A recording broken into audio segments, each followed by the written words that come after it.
When renting out a property, there are many things that landlords and property managers should look out for. This is especially true when looking through the rental applications that have been submitted to you. Within these applications, there will typically be a few different things that you can see, including cosigners and guarantors. Although these individuals are extremely important, there is typically some confusion surrounding them.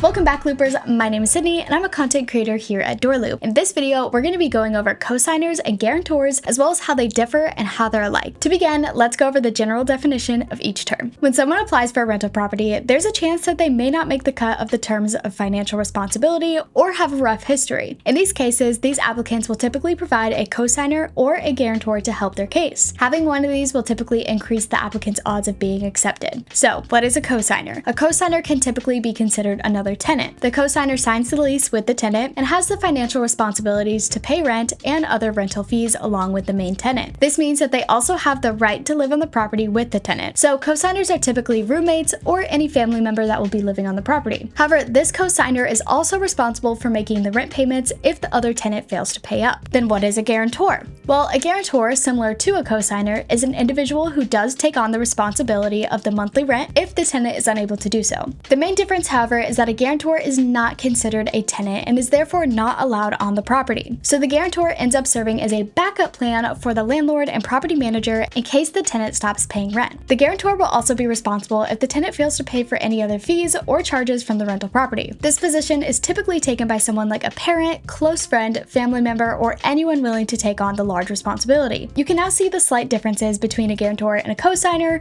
but why would someone need them? There can be a ton of different reasons as to why a tenant might use a cosigner or guarantor, but before I dive into that, make sure to subscribe for tons of property management resources and tips. If you're enjoying this video so far, make sure to give it a thumbs up. Now, here are some of the reasons. First would be a rough rental history. When prospective tenants have a rough rental history, it can make the landlord feel uneasy about leasing a property out to them. In these cases, having a cosigner or guarantor with a better history can help increase the chances of a tenant getting accepted. This is mainly because of the fact that these individuals will take on a lot of the responsibility of the tenant. This way, the landlord doesn't really have to worry about missing rental payments or other fees that are part of the rental lease. Another common reason is because of a low credit score. Most landlords require a good credit score from tenants, but a cosigner or guarantor with a good credit score may also be enough. Having one of those could be a good way to show the landlord that all of the financial responsibilities will be met how they want it.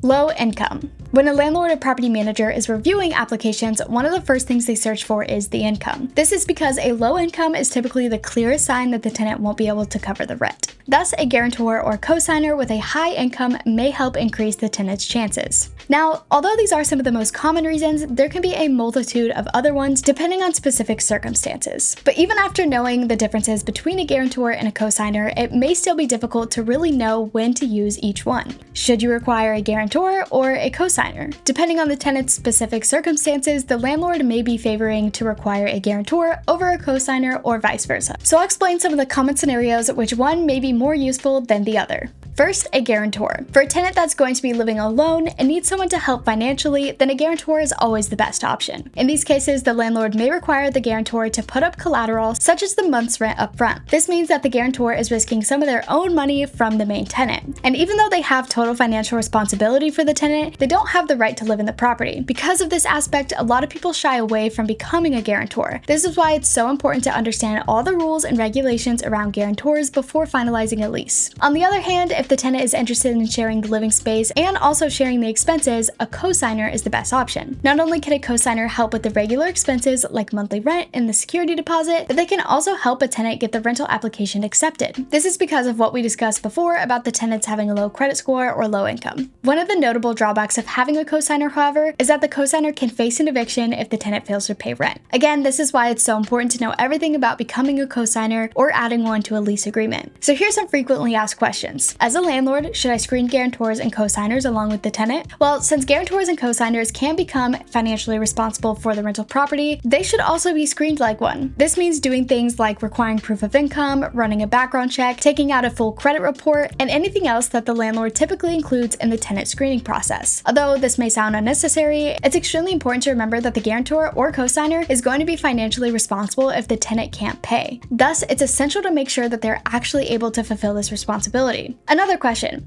As a landlord, should I favor applicants without a cosigner or guarantor? As a landlord, you are entitled to choose the most qualified applicant and the one that's going to benefit you the most. So for this reason, you are within your rights to decline a tenant because they require a guarantor or cosigner. This is especially true if there's another tenant that better meets your requirements. However, if your decision is based on other aspects of the tenant's application, it's important to make sure that you are in compliance with fair housing laws. The bottom line is when a tenant requires a guarantor or a cosigner, it means that they may have no other way to be able to rent a property. But this does not mean that they should be treated differently. If the applicant shows qualities of good tenant, but they require a cosigner or guarantor, then they should definitely be considered for the rental property. If this video helped you out, make sure to check out this playlist for more helpful tips, and I will see you in the next one. Bye!